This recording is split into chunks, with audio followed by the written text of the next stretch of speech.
Hi hello ನಮಸ್ಕಾರ, welcome to Boss TV Kannada. ನಾನು ಮಂಜುನಾಥ್ ಶ್ರೀನಿವಾಸ್. ಕನ್ನಡ ಕಿರುತೆರೆಯಲ್ಲಿ ಸದ್ಯ ಬಿಗ್ ಬಾಸ್ ಸೀಸನ್ 12ರ ಹವಾ ಜೋರಾಗಿ ನಡೀತಾ ಇದೆ. ಎಲ್ಲಿ ನೋಡಿದ್ರೂ ಕೂಡ ಬಿಗ್ ಬಾಸ್ ಸೀಸನ್ 12ರ ಬಗ್ಗೆ ಜೋರಾಗಿ ಟಾಕ್ ಅಂತೂ ನಡೀತಾ ಇದೆ. ಸೋಷಿಯಲ್ ಮೀಡಿಯಾದಲ್ಲಿ ಆಗಿರ್ಬೋದು, ಅದರ ಜೊತೆಗೆ ಸ್ಮಾಲ್ ಸ್ಕ್ರೀನಲ್ಲಿ ಆಗಿರ್ಬೋದು. ಬಿಗ್ ಬಾಸ್ ಸೀಸನ್ 12ರ ಹವಾ, ಅದ್ರ ಜೊತೆಗೆ ಯಾವ ರೀತಿ ಈ ಒಂದು ಸೀಸನ್ ಹೈಪ್ ಮಾಡಿದೆ ಅಂತ ಅಂದ್ಬಿಟ್ಟು ಈಗಾಗಲೇ ನಿಮ್ಮೆಲ್ಲರಿಗೂ ಗೊತ್ತಿದೆ. ಸೊ ಇನ್ನೇನು ಕೆಲವೇ ದಿನಗಳಷ್ಟೇ ಬಾಕಿ ಇದೆ ಬಿಗ್ ಬಾಸ್ ಸೀಸನ್ 12ರ ಗ್ರ್ಯಾಂಡ್ ಫಿನಾಲೆಗೆ. ಜನವರಿ 18 ಅಂತ ಹೇಳ್ಬಿಟ್ಟು ಈಗಾಗಲೇ ಎಲ್ಲಾ ಕಡೆನೂ ಕೂಡ ಮೌಟ್ ಟಾಕ್ ಆಗಿರುವಂಥದ್ದು. ಇದರ ಜೊತೆಗೆ ಇನ್ನೊಂದೇನಂತಂದ್ರೆ, ಈಗ ಸೋಷಿಯಲ್ ಮೀಡಿಯಾದಲ್ಲಿ ಹಾಟ್ ಟಾಪಿಕ್ ಆಗಿರುವಂಥದ್ದು, ಗಿಲ್ಲಿ ನಟ ಬನಿಯನ್ ಹಾಕೊಂಡು ಸಿಂಪತಿಗೋಸ್ಕರ ಸಿಂಪತಿ ಕಾರ್ಡ್ನ ಪ್ಲೇ ಮಾಡ್ತಿದ್ದಾರೆ ಅಂತ ಹೇಳ್ಬಿಟ್ಟು ಈ ಹಿಂದೆನೂ ಕೂಡ ಹಲವು ಜನರಲ್ಲಿ ಈ ಒಂದು ಮಾತುಕತೆ ಶುರುವಾಗಿತ್ತು. ಅದು ಇನ್ನೂ ಕೂಡ ಸ್ಟಾಪ್ ಆಗಿಲ್ಲ. ಬಿಕಾಸ್ ಯಾಕಂತಂದ್ರೆ ಕಿಚ್ಚ ಸುದೀಪ್ ಅವರೇ weekend with Kichcha Sudeep program ಅಲ್ಲಿ ಹೇಳಿದ್ರೂ ಕೂಡ, ಬನಿಯನ್ ಹಾಕೊಂಡ್ರೇನೆ ಚಂದ ಅಂತ ಹೇಳಿದ್ರೂ ಕೂಡ ನಮ್ಮ ಜನಗಳು ಯಾಕೋ ಅದನ್ನ ತಗೊಳ್ಳೋದಕ್ಕೆ ಇಷ್ಟಪಡ್ತಾ ಇಲ್ವೋ, ಅಥವಾ ಅದನ್ನ ಅರಗಿಸ್ಕೊಳಕ್ ಆಗ್ತಿಲ್ವೋ, ಅಥವಾ ಅಥವಾ ಗಿಲ್ಲಿ ಅವರನ್ನ ಬನಿಯನ್ನಲ್ಲಿ ನೋಡೋದಕ್ಕಾಗಲ್ವೋ ಅಂತ ಗೊತ್ತಾಗ್ತಿಲ್ಲ. ಅದ್ ಯಾಕೆ ಅಂತ ಹೇಳ್ಬಿಟ್ಟು ಅವರವರ ದೃಷ್ಟಿಕೋನ ಹೇಳುತ್ತೆ ಅಂತಾನೆ ಹೇಳ್ಬೋದು. ಅಂಡ್ ಇದರ ಜೊತೆಗೆ ಇನ್ನೊಂದೇನಂತಂದ್ರೆ, ಕಿಚ್ಚ ಸುದೀಪ್ ಅವರು ಏನು ಈ ಒಂದು ಶೋನಲ್ಲಿ ಬನಿಯನ್ ಹಾಕೊಂಡ್ರೇನೆ ಚಂದ ಅಂತ ಹೇಳ್ಬಿಟ್ಟು ಹೇಳಿದ್ರಲ್ಲ, ಹೆಂಗಿದ್ರೂ ಕೂಡ ನೀವು ಚಂದ ಕಾಣಿಸ್ತೀರಾ ಅಂತ ಹೇಳ್ಬಿಟ್ಟು ಹೇಳಿದ್ದಾರೆ.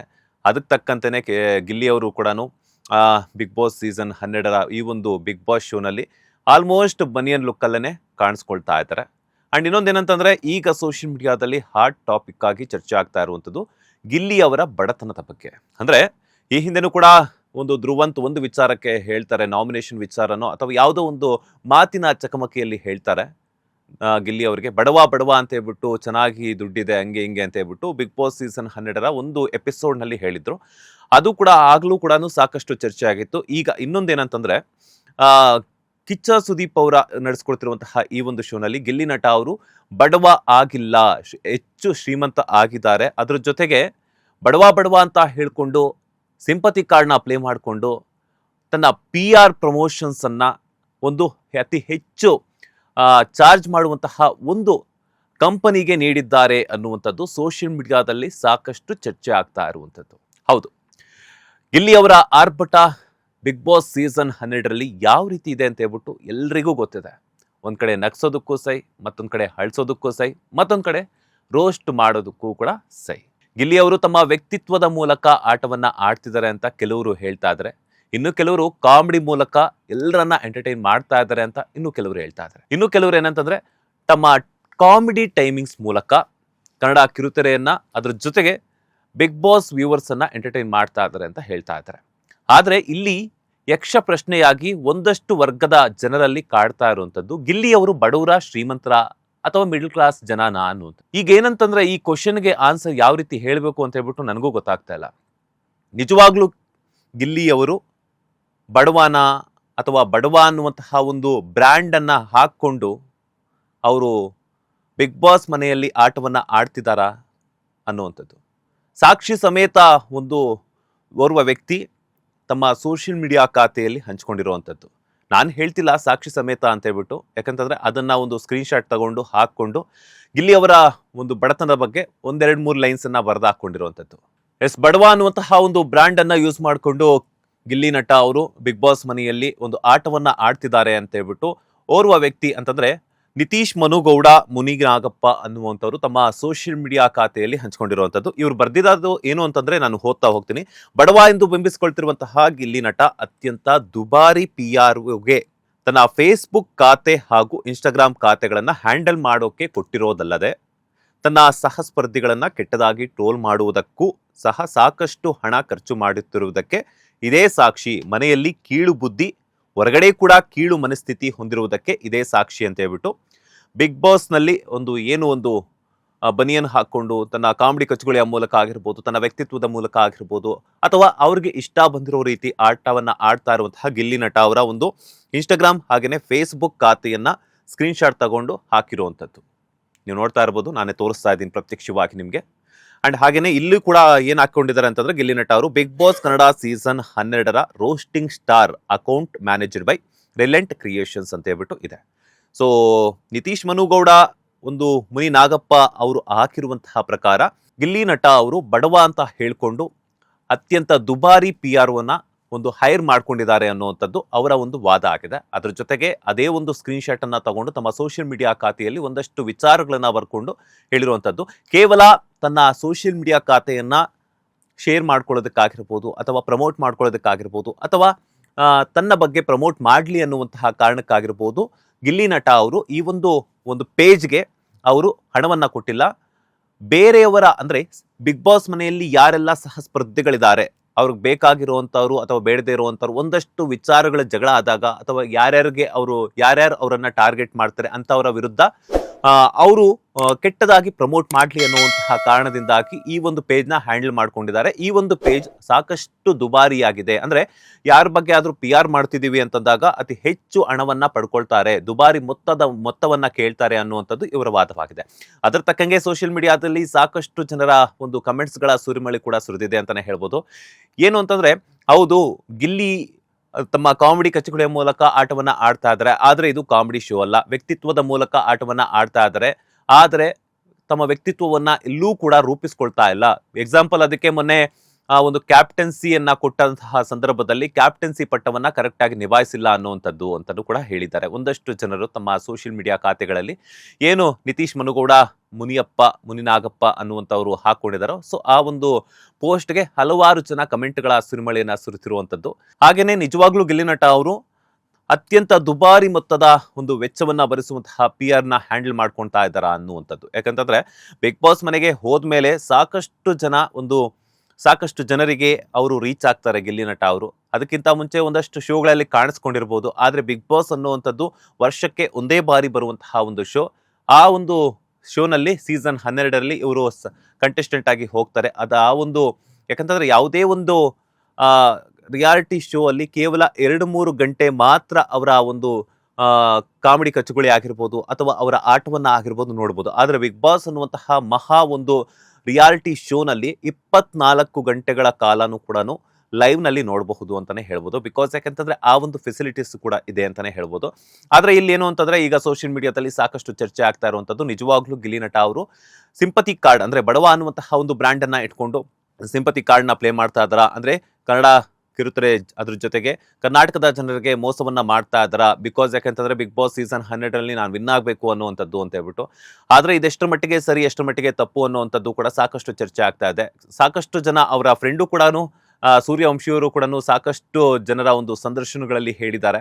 ಅಂದ್ರೆ ಈ ಒಂದು 2-3 ಎಕರೆ ಇಟ್ಕೊಂಡಿದ ತಕ್ಷಣನೇ ಅವರು ಶ್ರೀಮಂತರಾಗೋದಿಲ್ಲ, ಮಿಡಲ್ ಕ್ಲಾಸ್ ವ್ಯಕ್ತಿನೇ ಆಗಿರ್ತಾರೆ. ಯಾಕಂತಂದ್ರೆ ಈಗ ರೈತರು ಎಷ್ಟೋ ಸಾವಿರಾರು ಎಕರೆಗಳನ್ನ ಇಟ್ಕೊಂಡಿರ್ತಾರೆ, 100 ಎಕರೆಗಳನ್ನ ಇಟ್ಕೊಂಡಿರ್ತಾರೆ, ಮಳೆ ಬರೋದಿಲ್ಲ ಅಂತ ಒಂದು ಸಂದರ್ಭದಲ್ಲಿ, ಮಳೆ ಇಲ್ಲ ಅಂತಂದ್ರೆ ಬೆಳೆ ಆಗೋದಿಲ್ಲ ಅಂತ ಒಂದು ಸಂದರ್ಭದಲ್ಲಿ ಅವರು ಶ್ರೀಮಂತರಾಗೋದಕ್ಕೆ ಹೆಂಗ್ ಸಾಧ್ಯ? ತಗೊಂಡಿರುವಂತಹ ಸಾಲಗಳನ್ನ ತೀರಿಸೋದಕ್ಕೇನೆ ಅವರು ಕಷ್ಟವನ್ನ ಪಡ್ತಾ ಇರ್ತಾರೆ. 100 ಎಕರೆ ಜಮೀನು ಇಟ್ಕೊಂಡಿದ ತಕ್ಷಣ ಅವರು ಯಾರು ಕೂಡ ಶ್ರೀಮಂತರಾಗೋದಿಲ್ಲ. ಆ ಒಂದು ಜಮೀನಿಗೆ ಅಷ್ಟೇ ಬೆಲೆ ಬಾಳ್ಬೇಕು. ಇವಾಗ ಎಲ್ಲೋ ಒಂದ್ ಕಡೆ ಬೆಂಗಳೂರಲ್ಲಿ 100 ಎಕರೆ ಇತ್ತು ಅಂತಂದ್ರೆ ಅಫ್ಕೋರ್ಸ್ ಒಪ್ಕೋಣ, ಅಥವಾ 2-3 ಎಕರೆ ಇದ್ರು ಅಂತ ಕೂಡ ಬೆಂಗಳೂರಲ್ಲಿ ಅವರು ಆ ಒಂದು ಶ್ರೀಮಂತ ವ್ಯಕ್ತಿ ಅಂತಾನೆ ಆಗ್ತಾರೆ. ಬಿಕಾಸ್ ಯಾಕಂತಂದ್ರೆ ಬೆಂಗಳೂರಲ್ಲಿ ಪ್ರಾಪರ್ಟಿಗೆ ಅಷ್ಟೊಂದು ವ್ಯಾಲ್ಯೂ ಇದೆ. ಅದ್ರ ಜೊತೆಗೆ ಬೇರೆ ಬೇರೆ ಇವಾಗ ಗಿಲ್ಲಿ ಅವರ ಊರಲ್ಲೂ ಕೂಡ ಇರಬಹುದು, ಆದ್ರೆ ಅಲ್ಲಿನ ಒಂದು ಸಿಚುವೇಶನ್ಗೆ ತಕ್ಕಂಗೆ, ಅಲ್ಲಿನ ಒಂದು ಪ್ರದೇಶಕ್ಕೆ ತಕ್ಕಂತೆ ಯಾವ ರೀತಿ ಒಂದು ಬೆಲೆ ಇದೆಯೋ ಆ ಒಂದು ಬೆಲೆಗೆ ಅವರ ಒಂದು ಜಮೀನು ಕೂಡ ಇರುತ್ತೆ. 2-3 ಎಕರೆ ಆಗಿರ್ಬೋದು, ಒಂದಷ್ಟು ಕುರಿಗಳನ್ನ ಸಾಕೊಂಡಿರ್ಬೋದು, ಅಥವಾ ಒಂದಷ್ಟು ಆಡುಗಳನ್ನಾಗಿರ್ಬೋದು, ಒಂದಷ್ಟು ಮೇಕೆಗಳಾಗಿರ್ಬೋದು, ಪಶುಸಂಗೋಪನೆಗಳನ್ನಾಗಿರ್ಬೋದು, ಸಾಕಷ್ಟು ಒಂದು ಪ್ರಾಣಿಗಳನ್ನ ಸಾಕೊಂಡಿದ್ರು ಕೂಡ ಸಾಕು ಪ್ರಾಣಿಗಳನ್ನ ಅವ್ರು ಯಾರೂ ಕೂಡ ಶ್ರೀಮಂತರಾಗೋದಕ್ಕೆ ಸಾಧ್ಯವಿಲ್ಲ. ಬಿಕಾಸ್ ಯಾಕಂತಂದ್ರೆ ಅವರು ಅವುಗಳನ್ನ ನಂಬ್ಕೊಂಡು ತಮ್ಮ ಸಂಸಾರವನ್ನ ನಿಭಾಯಿಸ್ತಾ ಇರ್ತಾರೆ. ಅದೇ ರೀತಿ ಸಾಕಷ್ಟು ಅವ್ರ ತಂದೆ ತಾಯಿ ಆಗಿರ್ಬೋದು, ಇನ್ನೂ ಸಾಕಷ್ಟು ಗಿಲ್ಲಿ ಅವರ ಬಳಗದಿಂದನೂ ಕೂಡ ಸಾಕಷ್ಟು ಜನ ಹೇಳಿದ್ದಾರೆ. ಯಾಕಂತಂದ್ರೆ ಗಿಲ್ಲಿ ಅವರು ಯಾವ ರೀತಿ ಕಷ್ಟ ಬಿಟ್ಟು ಬಂದ್ರು, ಮೇಲ್ಗಡೆ ಬರೋದಕ್ಕೆ ಯಾವ ರೀತಿಯಂತಹ ಸ್ಟ್ರಗಲ್ಸ್ ಅನ್ನ ಮಾಡಿದ್ರು ಅನ್ನುವಂಥದ್ದು. ಆದ್ರೆ ಇಲ್ಲಿ ಎಲ್ಲೋ ಒಂದು ಕಡೆ ಒಬ್ಬ ವ್ಯಕ್ತಿ ಬೆಳೀತಿದ್ದಾರೆ ಅಂದಾಗ ಆ ಒಂದು ವ್ಯಕ್ತಿಯನ್ನ ಆ ಒಂದು ವ್ಯಕ್ತಿಯ ಕಾಲನ್ನ ಎಳೆಯುವಂಥದ್ದು ಎಷ್ಟರ ಮಟ್ಟಿಗೆ ಸರಿ ಅನ್ನುವಂಥದ್ದು. ಯಾಕಂತಂದ್ರೆ ಗಿಲ್ಲಿ ನಟ ಅವರು ಅಫ್ಕೋರ್ಸ್ ಪ್ರತಿಯೊಬ್ರು ಕೂಡ ಬಿಗ್ ಬಾಸ್ ಮನೆಯಲ್ಲಿ ಯಾರು ಕೂಡ ಪರ್ಫೆಕ್ಟ್ ಆಗೋದಿಕ್ಕೆ ಸಾಧ್ಯ ಇಲ್ಲ. ಬಿಕಾಸ್ ಯಾಕೆ ಅಂತಂದ್ರೆ ಊಟವನ್ನ ಕಡಿತಗೊಳಿಸಲಾಗಿರುತ್ತೆ. ಸೊ ಆ ಊಟ ತಿಂದಿಲ್ಲ ಅಂದಾಗ ಪ್ರತಿಯೊಬ್ಬ ವ್ಯಕ್ತಿಗೂ ಕೂಡ ತುಂಬಾ ಹಶ್ವಾಗ್ತಾ ಇರುತ್ತೆ. ಹಸಿವಾದಾಗ ಮನುಷ್ಯ ತಾನಾಗಿರುತ್ತಿಲ್ಲ, ಕೋಪ ಜಾಸ್ತಿ ಆಗುತ್ತೆ. ಪ್ರತಿಯೊಂದು ಚಿಕ್ಕ ಚಿಕ್ಕ ವಿಚಾರಕ್ಕೂ ಕೂಡ ವೈಮನಸ್ಸುಂಟಾಗುವಂತಹ ಸಂದರ್ಭ ಎದುರಾಗುತ್ತೆ. ಈಗ ಎಕ್ಸಾಂಪಲ್ ಏನಂತಂದ್ರೆ ನಿಮ್ಗೆ ಹೇಳ್ತೀನಿ. ನೀವೊಂದು ಹೊತ್ತು ಊಟ ಮಾಡಿಲ್ಲ ಅಂತಂದಾಗ ಯಾರಾದ್ರೂ ನಿಮ್ಮ ಆಫೀಸಲ್ಲಿ ಆಗಿರ್ಬೋದು ಅಥವಾ ನೀವು ಕೆಲಸ ಮಾಡುವಂತಹ ಒಂದು ಜಾಗದಲ್ಲಿ ಆಗಿರ್ಬೋದು, ಈ ಒಂದು ಕೆಲಸನೂ ಮಾಡ್ಬಿಟ್ಟು ಹೋಗಿ ಆಮೇಲೆ ಊಟಕ್ಕೆ ಹೋಗಿ ಅಂತಂದ್ರೆ ನಿಮ್ಗೆ ಯಾವ ರೀತಿ ಆಗುತ್ತೆ ಹೇಳಿ? ಕೋಪ ಬರುತ್ತಾ ಇಲ್ವಾ? ಅದೇ ರೀತಿನೇ. ಸೊ ಹಾಗೇನೆ ನಿಜವಾಗ್ಲೂ ಗಿಲ್ಲಿ ನಟ ಅವರು ಸಾಕಷ್ಟು ಶ್ರೀಮಂತರಾಗಿದ್ದಾರಾ ಅನ್ನುವಂಥದ್ದು ಗಿಲ್ಲಿ ನಟ ಅವರು ಬಂದ ಮೇಲೆ ಗಿಲ್ಲಿ ನಟ ಅವರನ್ನ ಸಂದರ್ಶನವನ್ನ ಮಾಡಿ ನಾನು ಕೇಳಿ ಒಂದಷ್ಟು ಅಪ್ಡೇಟ್ಸ್ ಅನ್ನ ಅವರ ಬಾಯಿ ಮೂಲಕನೇ ನಿಮ್ಗೆ ತಿಳಿಸ್ಕೊಡ್ತೀನಿ ಅಂತ ಹೇಳ್ತಾ ಇದ್ದೀನಿ. ಅಂಡ್ ಇದರ ಜೊತೆಗೆ ಇನ್ನೊಂದೇನಂತಂದ್ರೆ ಈಗ ಗಿಲ್ಲಿ ನಟ ಹಾಗೇನೆ ಕಾವ್ಯ ಅವರ ಮಧ್ಯೆ ಧನುಷ್ ಗೌಡ ಅವರು ಒಂದಷ್ಟು ಬತ್ತಿಗಳನ್ನ ತಂದಿ ಹಚ್ಚಿದ್ದಾರೆ ಅನ್ನುವಂಥದ್ದು ಕೂಡ ಸೋಷಿಯಲ್ ಮೀಡಿಯಾದಲ್ಲಿ ಸಾಕಷ್ಟು ಚರ್ಚೆಗೆ ಗ್ರಾಸವಾಗಿದೆ ಅಂತಾನೆ ಹೇಳ್ಬೋದು. ಯಾಕೆ ಅಂತ ಹೇಳಿದ್ರೆ ಆ ಗಿಲ್ಲಿ ನಟ ಬಂದು ಕಾವು ಕಾವು ಅಂತಂದಾಗ ನೀವು ಕಾವ್ಯ ನೀನು ಆಗ್ಲೇನೆ ಗಿಲ್ಲಿನ ದೂರ ಇಡಬೇಕಾಗಿತ್ತು, ಇಲ್ಲ ಅಂತಂದ್ರೆ ನಿನಗೆ ಈ ತರ ಒಂದು ಸಿಚುವೇಶನ್ ಬರ್ತಿರ್ಲಿಲ್ಲ ಅನ್ನುವಂಥದ್ದು ಅಂತ ಹೇಳ್ಬಿಟ್ಟು ಕೆಲವರು ಇದರ ಬಗ್ಗೆ ಮೆಚ್ಚುಗೆಯನ್ನು ವ್ಯಕ್ತಪಡಿಸ್ತಾ ಇದ್ದಾರೆ, ಇನ್ನು ಕೆಲವರು ಇದರ ಬಗ್ಗೆ ವಿರೋಧವನ್ನ ವ್ಯಕ್ತಪಡಿಸ್ತಾ ಇದ್ದಾರೆ. ಎಂಡ್ ಆಫ್ ದ ಡೇ ಏನಂತಂದ್ರೆ ಒಬ್ಬ ವ್ಯಕ್ತಿ ತನ್ನ ಅನಿಸಿಕೆ ಅಭಿಪ್ರಾಯಗಳನ್ನ ಹಂಚಿಕೊಂಡಾಗ ಅಂತಹ ಒಂದು ವ್ಯಕ್ತಿಗೆ ತನ್ನ ಅನಿಸಿಕೆಗಳನ್ನ ಕೇಳುವಂತಹ ಸಂದರ್ಭದಲ್ಲಿ ಹೇಳಿದ್ದಾರೆ ಅಥವಾ ಆಸ್ ಎ ಫ್ರೆಂಡ್ ಆಗಿ ಹೇಳಿರಬಹುದು. ಈಗ ಕಾವ್ಯ ಅವರು ಕೂಡ ತನ್ನ ತನವನ್ನ ಬಿಟ್ಟು ಆಟವನ್ನ ತನ್ನ ತನವನ್ನ ಇಟ್ಕೊಂಡು ಆಟ ಆಡ್ಲಿ, ಕಾವು ಕಾವು ಆಗಿರ್ಬೋದು ಅಥವಾ ಕಾಮಿಡಿನೇ ಆಗಿರ್ಬೋದು ಅಥವಾ ಮತ್ತೊಂದು ವಿಚಾರಕ್ಕೆ ಆಗಿರ್ಬೋದು ಅಂತ ಹೇಳ್ಬಿಟ್ಟು ಗಿಲ್ಲಿ ನಟ ಅವರು ಆಡಬಾರದು. ತನ್ನ ವ್ಯಕ್ತಿತ್ವದ ಮೂಲಕ ಕೆಲವೊಂದು ಸಿಚುವೇಶನ್ಸ್ ಗಳನ್ನ ಹ್ಯಾಂಡಲ್ ಮಾಡ್ಲಿ, ಅದರ ಜೊತೆಗೆ ಕೆಲವೊಂದು ವಿಚಾರಗಳನ್ನ ಅರ್ಥ ಮಾಡ್ಕೊಳ್ಳಿ ಅನ್ನೋ ಒಂದು ಕಾರಣಕ್ಕೆ ನೇರವಾಗಿ ಗಿಲ್ಲಿ ಅವರನ್ನ ನಾಮಿನೇಟ್ ಮಾಡಿದ್ದಾರೆ. ಅಂತ ಒಂದು ಸಂದರ್ಭದಲ್ಲೂ ಕೂಡ ಅಂದ್ರೆ ಅವರ ಒಂದು ತಪ್ಪುಗಳನ್ನ ತಿಳಿಸ್ಕೊಡೋದಕ್ಕೇನೆ ತಾನೇ ಕಾವ್ಯ ಅವರು ಗಿಲ್ಲಿ ನಟ ಅವರನ್ನ ನಾಮಿನೇಟ್ ಮಾಡಿದ್ದು ಕೂಡ. ಆಗ ಯಾಕೆ ಈ ಒಂದು ಪ್ರಶ್ನೆ ಎದುರಾಗಿಲ್ಲ ಈ ಬಗ್ಗೆ ಮಾತನಾಡ್ತಾ ಇರುವಂತವ್ರಿಗೆ? ಅವರಿಬ್ರು ಚೆನ್ನಾಗಿದ್ದಾರೆ, ಗಿಲ್ಲಿ ಮತ್ತೆ ಕಾವ್ಯ. ಅದ್ರ ಜೊತೆಗೆ ಧನುಷ್ ಅವರು ತಮ್ಮ ಅನಿಸಿಕೆ ಮತ್ತೆ ಅಭಿಪ್ರಾಯಗಳನ್ನ ವ್ಯಕ್ತಪಡಿಸ್ತಾ ಇದ್ದಾರೆ. ಇಲ್ಲಿ ಎಂಡ್ ಆಫ್ ದ ಡೇ ಏನಂತಂದ್ರೆ ಜನ ಅರ್ಥ ಮಾಡ್ಕೋಬೇಕಾಗಿರುವಂತದ್ದು ಬಿಗ್ ಬಾಸ್ ಇನ್ನೊಂದು 15 ದಿನ ಅಥವಾ ಇನ್ನೊಂದು 3 ವಾರ ಇದ್ರೆ ಹೆಚ್ಚು ಅಂತಾನೆ ಹೇಳ್ಬೋದು. ಯಾಕೆಂತಂದ್ರೆ ಏನಾದ್ರೂ ಒಂದು ಸಮಯ ಸಂದರ್ಭ ಆಗಿರ್ಬೋದು ಎಕ್ಸ್ಟೆಂಡ್ ಆದಾಗ ಅಥವಾ ಬೇರೆ ಏನಾದ್ರೂ ಒಂದು ಕೆಲಸಗಳನ್ನ ಪೂರೈಸೋದಕ್ಕಾಗದೇ ಇದ್ದಾಗ ಒಂದಷ್ಟು ದಿನಗಳ ಕಾಲ ಎಕ್ಸ್ಟೆಂಡ್ ಆಗುತ್ತೆ. ಅಂತ ಒಂದು ಸಂದರ್ಭದಲ್ಲಿ ನೀವು ನಿಮ್ಮ ವೈಯಕ್ತಿಕ ವಿಚಾರಗಳನ್ನ ಸೋಷಿಯಲ್ ಮೀಡಿಯಾದಲ್ಲಿ ಒಬ್ಬ ಕಂಟೆಸ್ಟೆಂಟ್ ಮೇಲೆ ಹೇರುವಂಥದ್ದು ತಪ್ಪು ಅಂತಾನೆ ಹೇಳ್ತೇನೆ. ಬಿಕಾಸ್ ಯಾಕೆಂತಂದ್ರೆ ಬಿಗ್ ಬಾಸ್ ಅನ್ನುವಂಥದ್ದು ಒಂದು ಮನರಂಜನೆಯ ಕಾರ್ಯಕ್ರಮ. ಆ ಒಂದು ಕಾರ್ಯಕ್ರಮವನ್ನ ನೀವು ಎಂಟರ್ಟೈನ್ಮೆಂಟ್ಗೋಸ್ಕರ ನೋಡಿ. ಆ ವ್ಯಕ್ತಿ ಇಷ್ಟ, ಈ ವ್ಯಕ್ತಿ ಇಷ್ಟ, ಅವ್ರು ಹಂಗ್ ಮಾಡ್ಬಾರ್ದಾಗಿತ್ತು, ಇವ್ರು ಹಿಂಗ್ ಮಾಡ್ಬಾರ್ದಾಗಿತ್ತು ಅಂತ ಹೇಳ್ಬಿಟ್ಟು ನೀವು ನಿಮ್ಮ ಪ್ರಕಾರ ಹೇಳಿದ್ರೆ ಅವರ ಪ್ರಕಾರ ಅವ್ರು ಯಾವ ರೀತಿ ಆಟ ಆಡ್ತಿದಾರೋ ಅವ್ರ ತರ ಬಿಟ್ಬಿಡಿ. ಈಗ ಧ್ರುವಂತ್ ಒಂಥರ ಆಟ ಆಡ್ತಾ ಇದಾರೆ, ಅಶ್ವಿನಿ ಗೌಡ ಅವ್ರು ಒಂಥರ ಆಟ ಆಡ್ತಾ ಇದಾರೆ, ರಕ್ಷಿತಾ ಅವ್ರು ಒಂಥರ ಆಟ ಆಡ್ತಾ ಇದಾರೆ, ಹಾಗೇನೆ ಧನುಷ್ ಅವ್ರು ಆಗಿರ್ಬೋದು, ಗಿಲ್ಲಿ ಅವರು ಆಗಿರ್ಬೋದು, ಕಾವ್ಯ ಆಗಿರ್ಬೋದು, ರಾಶಿಕಾ ಆಗಿರ್ಬೋದು, ರಘು ಅವ್ರು ಆಗಿರ್ಬೋದು. ಯಾಕೆಂತಂದ್ರೆ ಎಲ್ರೂ ಕೂಡ ನಾವು ವಿನ್ ಆಗ್ಬೇಕು, ನಮ್ಮ ತನವನ್ನ ನಾವು ಪ್ರೂವ್ ಮಾಡ್ಕೋಬೇಕು. ಹಾಗೇನೆ ಆ ಒಂದು ಬಿಗ್ ಬಾಸ್ ರಿಯಾಲಿಟಿ ಶೋ ಇಂದ ನಮಗೆ ಒಂದಷ್ಟು ಹೆಸರನ್ನ ಬರಬೇಕು. ಇಲ್ಲಿವರೆಗೂ ಬಂದಿರುವಂತದ್ದು ಹೆಸರಾದ್ರೆ ಅದಾದ ನಂತರ ಬಿಗ್ ಬಾಸ್ಗೆ ಹೋದ್ಮೇಲೆ ಸಾಕಷ್ಟು ಅವಕಾಶಗಳು ಸಿಗುತ್ತೆ. ಆ ಅವಕಾಶಗಳು ಸಿಕ್ಕಾಗ ನಾನು ನನ್ನ ಜೀವನವನ್ನ ರೂಪಿಸ್ಕೋಬಹುದು, ನನ್ನ ಕುಟುಂಬವನ್ನ ನಾನು ಪೋಷಣೆ ಮಾಡ್ಕೊಳ್ಳೋದಕ್ಕೆ ಒಂದು ಪ್ಲಾಟ್ಫಾರ್ಮ್ ಆಗುತ್ತೆ ಅನ್ನುವಂತಹ ವಿಚಾರಗಳನ್ನ ಇಟ್ಕೊಂಡೇ ಹೋಗಿರ್ತಾರೆ.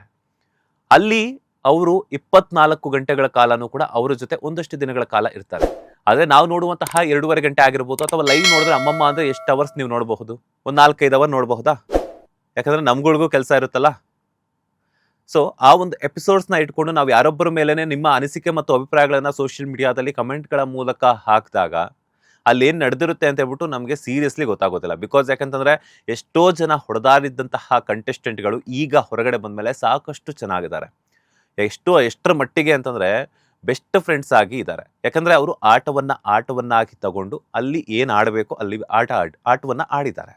ಹೊರಗಡೆ ಬಂದ್ಮೇಲೆ ಅವ್ರ ಲೈಫ್ ಅವ್ರದ್ದು, ಇವ್ರ ಲೈಫ್ ಇವ್ರದ್ದು. ಸಿಕ್ಕಾಗ ಹಾಯ್ ಬಾಯ್, ಅದ್ರ ಜೊತೆಗೆ ಇನ್ನೂ ಚೆನ್ನಾಗಿ ಕ್ಲೋಸ್ ಆದ್ರು ಅಂತಂದ್ರೆ ಅಥವಾ ಅಲ್ಲೇನಾದ್ರು ಆಗಿದ್ದನ್ನ ಅಲ್ಲೇ ಬಿಟ್ಬಿಟ್ಟು ಹೊರಗಡೆ ಬಂದಾಗ ನಾವು ಚೆನ್ನಾಗಿರೋಣ ಅನ್ನುವಂಥದ್ದು ಏನಾದ್ರು ಇತ್ತು ಅಂತಂದ್ರೆ ಅದನ್ನ ಫ್ರೆಂಡ್ಶಿಪ್ನ ಕ್ಯಾರಿ ಮಾಡ್ತಿರ್ತಾರೆ. ಸೊ ಅದ್ರ ಜೊತೆಗೆ ಈಗ ಇನ್ನೊಂದೇನಂತಂದ್ರೆ ರಘು ಅವರ ಬಗ್ಗೆ ಆಗಿರ್ಬೋದು, ರಾಶಿಕಾ ಅವರ ಬಗ್ಗೆ ಆಗಿರ್ಬೋದು, ಅಶ್ವಿನಿ ಗೌಡ ಅವರು ಸಾಕಷ್ಟು ಒಂದು ವಿವಾದಾತ್ಮಕ ಹೇಳಿಕೆಯನ್ನ ಕೊಟ್ಟಿರುವಂಥದ್ದು. ಆ ಟ್ರ್ಯಾಕ್ ಮಾಡ್ತಾರೆ, ಈ ಟ್ರ್ಯಾಕ್ ನಡೆಸ್ತಾ ಇದ್ದಾರೆ, ಹಂಗೆ ಹಿಂಗೆ ಅನ್ನುವಂಥದ್ದು ನಾಮಿನೇಷನ್ ವಿಚಾರ ಬಂದಾಗ ಒಂದು ಸಂದರ್ಭದಲ್ಲಿ ಹೇಳ್ತಾರೆ ಅಶ್ವಿನಿ ಗೌಡ ಅವರು, ಮನೆಯಲ್ಲಿ ಹೆಣ್ಣು ಮಕ್ಕಳ ಪರವಾಗಿ ನಾನು ನಿಲ್ತೀನಿ ಅಂತ ಹೇಳ್ಬಿಟ್ಟು. ಕನ್ನಡ ಪರ ಹೋರಾಟಗಾರ್ತಿಯಾಗಿ ಓರ್ವ ಹೆಣ್ಣು ಮಕ್ಕಳ ಪರವಾಗಿ ನಿಲ್ಲುವಂತಹ ಹೋರಾಟಗಾರ್ತಿ ನೀವು. ಓರ್ವ ಹೆಣ್ಣು ಮಗಳಿಗೆ ನೀವು ಈ ತರ ಒಂದು ನಿಂದನೆಯನ್ನ ಮಾಡುವಂಥದ್ದು ಎಷ್ಟು ಮಟ್ಟಿಗೆ ಸರಿ ಅನ್ನುವಂಥದ್ದು ಕನ್ನಡ ಕಿರುತೆರೆ ಅದ್ರ ಜೊತೆಗೆ ಬಿಗ್ ಬಾಸ್ ನೋಡ್ತಿರುವಂತಹ ಒಂದಷ್ಟು ಜನರ ಒಂದು ಪ್ರಶ್ನೆ ಎದುರಾಗುತ್ತೆ. ಯಾಕೆಂತಂದ್ರೆ ಮಾತೆತ್ತಿದ್ರೆ ನನಗೆ ಸಿಂಗುಲರ್ ಅಲ್ಲಿ ಮಾತಾಡಬೇಡಿ, ಮರ್ಯಾದೆ ಕೊಟ್ಟು ಮರ್ಯಾದೆ ತಗೊಳ್ಳಿ ಅನ್ನುವಂತ ನೀವು ಓರ್ವ ಹೆಣ್ಣು ಮಗಳಿಗೆ ಯಾಕೆ ಈ ತರ ನಿಂದನೆಯನ್ನ ಮಾಡಿದ್ರಿ? ಯಾಕೆ ಅಶ್ವಿನಿ ಗೌಡ ಅವರೇ ನೀವು ಅಷ್ಟೊಂದು ಪರ್ಸನಲ್ ಆಗಿ ತಗೊಳ್ತಾ ಇದ್ದೀರಾ? ಬೇರೊಬ್ಬರು ನಿಮ್ಮ ಆಟವನ್ನ ಪರ್ಸನಲ್ ಆಗಿ ತಗೋಬಾರದು. ಯಾರಾದರೂ ಒಬ್ರು ಬಂದು ನಿಮ್ಗೆ ನಿಮ್ಮ ತಪ್ಪನ್ನ ಹೇಳಿದಾಗ, ನಿಮ್ಮನ್ನ ನಾಮಿನೇಟ್ ಮಾಡಿದಾಗ ಅದನ್ನ ಅರ್ಥೈಸ್ಕೊಳ್ಳೋದಕ್ಕೆ ಆಗೋದಿಲ್ವಾ ನಿಮ್ಗೆ? ಅಫ್ಕೋರ್ಸ್ ಸ್ಟಾರ್ಟಿಂಗ್ ಅಲ್ಲಿ ತುಂಬಾ ಚೆನ್ನಾಗಿ ಬಂದ್ರಿ, ನಿಮ್ಮ ವ್ಯಕ್ತಿತ್ವನ ನೋಡಿದ್ರಿ, ಕೆಲವೊಂದು ವಿಚಾರಗಳಲ್ಲಿ ಆಗಿರ್ಬೋದು, ಕೆಲವೊಂದು ಸಂದರ್ಭಗಳಲ್ಲಿ ಆಗಿರ್ಬೋದು, ನಿಮ್ಮ ಆಟವನ್ನ ಕರ್ನಾಟಕದ ಜನತೆ ಮೆಚ್ಕೊಂಡಿದ್ದಾರೆ. ಸ್ವಲ್ಪ ದಿನಗಳ ಕಾಲ ಮಟ್ಟಿಗೆ ನೀವು ನಿಮ್ಮ ಒಂದು ವ್ಯಕ್ತಿತ್ವವನ್ನ ಪರಿವರ್ತನೆ ಮಾಡ್ಕೊಳ್ಳೋದಕ್ಕೂ ಕೂಡ ಟ್ರೈ ಮಾಡಿದ್ರಿ. ಅದಾದ ನಂತರ ಹಳೇ ಚಾಳಿನೇ ಮತ್ತೆ ಯಾಕೆ ಮುಂದುವರಿಸ್ತಾ ಇದ್ದೀರಾ? ಯಾಕೆ ಬೇಕು ಅನ್ನುವಂಥದ್ದು ಕೂಡ ಹಲವು ಜನರಿಗೆ, ಬಿಗ್ ಬಾಸ್ ನೋಡ್ತಿರುವಂತಹ ಬಿಗ್ ಬಾಸ್ನ ವ್ಯೂವರ್ಸ್ಗೆ ಒಂದು ಕ್ವಶನ್ ಮಾರ್ಕ್ ಆಗಿ ತಮ್ಮ ಒಂದು ಮೈಂಡ್ ಸೆಟ್ಟಲ್ಲಿ ಉಳಿದಿರುವಂಥದ್ದು. ಇಲ್ಲಿ ಎಂಡ್ ಆಫ್ ದ ಡೇ ಏನಾಗುತ್ತೆ ಅಂತಂದರೆ, ಬಿಗ್ ಬಾಸ್ ಅಂತ ಬಂದಾಗ ಅಲ್ಲಿ ನಡೆಯುವಂತಹ ಒಂದಷ್ಟು ಸಮಯ ಸಂದರ್ಭಗಳಿಗೆ, ಅದರ ಜೊತೆಗೆ ಅಲ್ಲಿ ಕೊಟ್ಟಿರುವಂತಹ ಟಾಸ್ಕ್ಗಳಿಗೆ ಅನುಗುಣವಾಗಿ ನಡೆಯುತ್ತೆ. ಸೊ ಬಿಗ್ ಬಾಸ್ ವ್ಯೂವರ್ಸ್ ನಾವೇನು ನೋಡ್ತಿರ್ತೀವಲ್ಲ, ಆ ಒಂದು 1.5 ಗಂಟೆ ಆಗಿರ್ಬೋದು ಅಥವಾ 2 ಗಂಟೆಗಳ ಒಂದು ಎಪಿಸೋಡ್ಗಳನ್ನು ನಾವು ನೋಡಿಬಿಟ್ಟು ಓಕೆ ಚೆನ್ನಾಗಿತ್ತಪ್ಪ ಅಂತಂದರೆ ಚೆನ್ನಾಗಿದೆ ಅನ್ಬೇಕು, ಇಲ್ಲ ಅಂತಂದ್ರೆ ಚೆನ್ನಾಗಿಲ್ಲ ಅಂತ ಹೇಳ್ಬಿಟ್ಟು ನಿಮ್ಮ ಅನಿಸಿಕೆ ಅಭಿಪ್ರಾಯಗಳನ್ನು ಹಂಚ್ಕೋಬೇಕು. ಅದನ್ನು ಬಿಟ್ಟುಬಿಟ್ಟು ನಿಮ್ಮ ವೈಯಕ್ತಿಕ ವಿಚಾರಗಳನ್ನು ನೀವು ನೋಡುವಂತಹ ದೃಷ್ಟಿಕೋನದಿಂದ ಅವ್ರು ಹಂಗೆ ಮಾಡಬಾರ್ದಾಗಿತ್ತು, ಹಿಂಗೆ ಮಾಡಬಾರ್ದಾಗಿತ್ತು ಅಂತ ಹೇಳ್ಬಿಟ್ಟು ಕಮೆಂಟ್ಗಳ ಮೂಲಕ ಜಡ್ಜ್ಮೆಂಟನ್ನು ಹಾಕೋದಕ್ಕೆ ಹೋಗಬಾರ್ದು ಯಾವತ್ತೇ ಆಗಿರ್ಬೋದು. ಯಾಕೆ ಅಂತ ಹೇಳಿದ್ರೆ, ನೀವು ಅನಿಸಿಕೆ ಅಂತ ಹೇಳ್ಬಿಟ್ಟು ತೋರಿಸ್ಬೋದು. ಅಫ್ಕೋರ್ಸ್ ಜಡ್ಜ್ ಮಾಡೋದು ಓಕೆ, ಬಿಟ್ಬಿಡೋಣ, ಅದು ಜಡ್ಜ್ ಮಾಡೋದು ಅಲ್ಲ ಅಂತಲೇ ಹೇಳೋಣ, ಅನಿಸಿಕೆ ಅಂತಲೇ ಹೇಳ್ಬೋದು. ನಿಮ್ಮ ಅನಿಸಿಕೆ ಮತ್ತು ಅಭಿಪ್ರಾಯಗಳನ್ನು ಹಂಚ್ಕೊಳ್ತಿದ್ದಾಗ ನೀವು ಅದನ್ನು ಕರೆಕ್ಟ್ ರೀತಿಯಲ್ಲಿ ಯೋಚನೆ ಮಾಡಿ, ಒಂದಲ್ಲ 2 ಬಾರಿ ಯೋಚನೆ ಮಾಡಿ, ಅನಿಸಿಕೆ ಇದು ಈ ಥರ ಮಾಡಬಾರ್ದಾಗಿತ್ತು, ಈ ಥರ ಇವ್ರು ಕೇಳಿದಾಗ ನೀವು ಈ ಥರ ಆನ್ಸರ್ ಮಾಡ್ಬೋದಾಗಿತ್ತು ಅಂತ ಹೇಳ್ಬಿಟ್ಟು ಇಬ್ಬರ ಪರವಾಗಿ ಯೋಚನೆಯನ್ನು ಮಾಡಿ ನೀವು ನಿಮ್ಮ ಕಮೆಂಟ್ಗಳನ್ನು ಹಾಕಿ ಅಂತ ಹೇಳ್ತೀನಿ. ಯಾಕೆ ಅಂತಂದರೆ, ಅಂಥ ದೊಡ್ಡ ಕೋರ್ಟ್ಗಳಲ್ಲೂ ಕೂಡ ಎಂಥ ದೊಡ್ಡ ದೊಡ್ಡ ಕೇಸ್ಗಳನ್ನು ಹ್ಯಾಂಡಲ್ ಮಾಡಿದಾಗಲೂ ಕೂಡ ವಾದ ಪ್ರತಿವಾದವನ್ನು ಆಲಿಸೇ ಅದಾದ ನಂತರ ನ್ಯಾಯಮೂರ್ತಿಗಳು ಒಂದು ನ್ಯಾಯದ ತೀರ್ಪನ್ನು ಪ್ರಕಟಿಸುವಂಥದ್ದು. ಸೊ ಇದು ಬಿಗ್ ಬಾಸ್ ಶೋ ಒಂದು ಎಂಟರ್ಟೈನ್ಮೆಂಟ್ ಮಾತ್ರ, ಅದನ್ನು ಎಂಟರ್ಟೈನ್ಮೆಂಟ್ ಆಗಿ ಮಾತ್ರ ತಗೊಳ್ಳಿ ಅಂತ ಹೇಳ್ತಾ ಇದ್ದೀನಿ. ಸದ್ಯ ಬಿಗ್ ಬಾಸ್ ಸೀಸನ್ 12ರ ಫಿನಾಲೆ ಹಂತದಲ್ಲಿರುವಂತಹ ಸಂದರ್ಭದಲ್ಲಿ ಬಿಗ್ ಬಾಸ್ ಸ್ಪರ್ಧಿಗಳಲ್ಲಿ ಒಂದು ಕಿಚ್ ಅನ್ನುವಂಥದ್ದು ಹೆಚ್ಚಾಗಿ ಕಾಡ್ತಾ ಇದ್ದಾನೆ ಅಂತ ಹೇಳ್ಬೋದು. ಯಾಕಂತಂದರೆ ನೀನಾ ನಾನಾ ಅನ್ನುವಂತಹ ಒಂದು ಜುಗಲ್ಬಂದಿ, ಬಿಗ್ ಫೈಟ್, ಬಿಗ್ ವಾರ್ ಅಂತಲೇ ನಡೀತಾ ಇದೆ. ಸಾಕಷ್ಟು ಜನ ತಮ್ಮ ತಮ್ಮ ಒಂದು ಗೆಲುವಿಗಾಗಿ ತಮ್ಮ ಸ್ಪರ್ಧಿಗಳು ಗೆಲ್ಲಬೇಕು ಅನ್ನುವಂಥದ್ದು ತಮ್ಮ ಸೋಷಿಯಲ್ ಮೀಡಿಯಾಗಳಲ್ಲಾಗಿರ್ಬೋದು ಅಥವಾ ವೋಟ್ಸ್ಗಳ ಮೂಲಕ ವೋಟಿಂಗ್ ಮಾಡೋದ್ರ ಮೂಲಕ ವ್ಯಕ್ತಪಡಿಸ್ತಾ ಇದ್ದಾರೆ. ಅದೇ ರೀತಿ ನಾವು ಬಿಗ್ ಬಾಸ್ ಸ್ಪರ್ಧಿಗಳು ಕೂಡ ಹಣಾಹಣಿ, ಅದ್ರ ಜೊತೆಗೆ ನೀನಾ ನಾನುವಂತಹ ಒಂದು ಬಿಗ್ ವಾರನ್ನು ಮಾಡ್ತಾ, ನಾನು ಗೆಲ್ಲೇಬೇಕು, ನಾನು ಫಿನಾಲೆಗೆ ಹೋಗಲೇಬೇಕು, ಅಲ್ಲಿ ಕಪ್ನ ಹೊಡಿಲೇಬೇಕು ಅಂತ ಹೇಳ್ಬಿಟ್ಟು ಸಾಕಷ್ಟು ಸ್ಪರ್ಧಿಗಳಂದರೆ ಬಿಗ್ ಬಾಸ್ ಮನೆಯಲ್ಲಿರುವಂತಹ ಎಲ್ಲ ಸ್ಪರ್ಧಿಗಳ ಮನಸ್ಥಿತಿನೂ ಕೂಡ ಅದೇ ಆಗಿದೆ.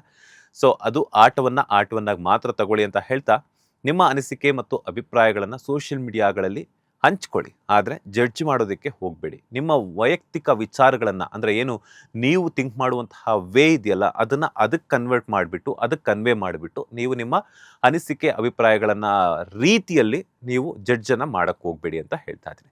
ಇದಾಗಿತ್ತು ಬಿಗ್ ಬಾಸ್ನ ಒಂದಷ್ಟು ಇಂಟ್ರೆಸ್ಟಿಂಗ್ ವಿಚಾರಗಳು. ಹಾಗೆಯೇ ಗಿಲ್ಲಿಯವರ ಬಗ್ಗೆ ಮತ್ತೊಮ್ಮೆ ಹೇಳ್ತಾ ಇದ್ದೀನಿ.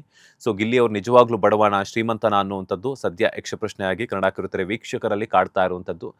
ಏನು ಅದು ರಿಲೆವೆಂಟ್ ಕ್ರಿಯೇಷನ್ಸ್ ಅನ್ನುವಂತಹ ಒಂದು PR ಪೇಜ್ಗೆ ಹ್ಯಾಂಡಲ್ ಮಾಡೋದಕ್ಕೆ ಕೊಟ್ಟಿದ್ದಾರೆ ಅನ್ನುವಂಥದ್ದು, ಅದು ಕೂಡ ಅವರ ಪರವಾಗಿ ಹೇಳಿದ್ದಾರೆ. ಆದರೆ ಅದೆಷ್ಟು ಮಟ್ಟಿಗೆ ನಿಜ, ಎಷ್ಟು ಮಟ್ಟಿಗೆ ಸುಳ್ಳು ಅನ್ನುವಂಥದ್ದು ಗಿಲ್ಲಿ ನಟ ಅವರು ಹೊರಗಡೆ ಬಂದ ಮೇಲೆ ಗೊತ್ತಾಗುತ್ತೆ.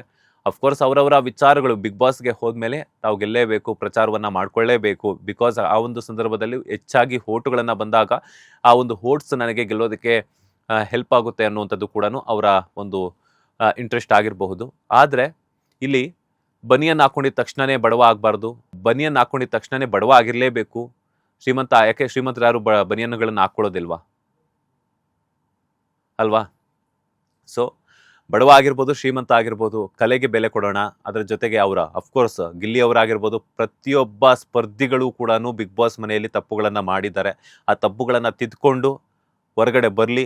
ಯಾರಿಗೆ ಆ ಒಂದು ಬಿಗ್ ಬಾಸ್ ಪಟ್ಟ ಕೇಪಬಿಲಿಟಿ ಇದೆಯೋ ಅವರಿಗೆ ಕಪ್ಪನ್ನು ಸಿಗಲಿ ಅಂತ ದೇವರಲ್ಲಿ ಕೇಳ್ಕೊಳ್ತಾ, ಸೊ ಇವತ್ತಿನ ಕಾರ್ಯಕ್ರಮವನ್ನು ಮುಗಿಸ್ತಾ ಇದ್ದೀನಿ. ಮತ್ತಷ್ಟು ಇಂಟ್ರೆಸ್ಟಿಂಗ್ ಬಿಗ್ ಬಾಸ್ ಅಪ್ಡೇಟ್ಸ್ ಒಂದಿಗೆ ಮತ್ತೆ ಸಿಗ್ತೀನಿ. ಅಲ್ಲಿವರೆಗೂ ನೋಡ್ತಾನೆ ಇರಿ ಬಾಸ್ ಟಿವಿ ಕನ್ನಡ. ಧನ್ಯವಾದಗಳು.